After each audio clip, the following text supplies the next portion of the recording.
Со 5 гласа за и 4 против, Комисијата за деловнички и мандатно-имунитетни прашања гласаше за одземање на имунитетот на пратеникот Љупчо Димовски по барање на кривичниот суд.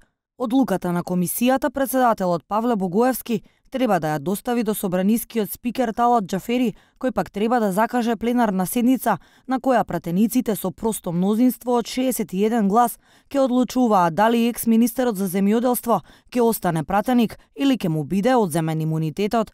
На гласањето му претходеше жестока расправа, особено од пратениците на ВМРО-ДПМНЕ, кои беа против ваквата одлука. Сметаат дека со тоа се врши одмазда врз пратеникот Димовски, бидејќи не гласал за уставните измени. Побараа собранието да не се претвори во институција во која пратениците меѓусебно се судела. Ова е одмазда кон Љупчо Димовски, пратеник во собранието на Република Македонија, затоа што не гласаше за уставните измени, за промена на уставното име на Република Македонија.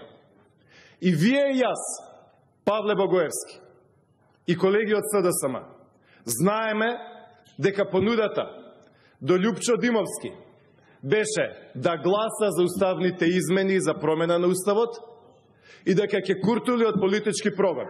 Ќе одговараат ли, Павле? Те прашувам и те гледам во очи. Нема правда, нема мир. За кого беше, Павле? Убаво ме разбираш што сакам да ти кажам. Председавачот Богоевски пак од собраниската говорница истакна дека комисијата не праќа никого во притвор, туку овозможуваат судот да донесе таква одлука. Повторувам, судот бара да се симне имунитет од пратеник во собранието на Република Македонија. Од кога постои ова собрание до денешен ден, овој дом ниту еднашка нема застанато на патот на судот да одлучува дали да постапи по барање за одобрување на притвор поднесено од надлежно јавно обвинителство. Предлагам таа традиција да продолжи и да го оставиме судот да си ја заврши својата работа. Велите дека денеска е тешко да се биде пратеник кога се бара одземање на имунитет за секое дело. И треба да биде тешко да се биде пратеник. Пратеник е една од највисоките функции во Република Македонија и треба да се врши одговорно, исто како и функциите министер.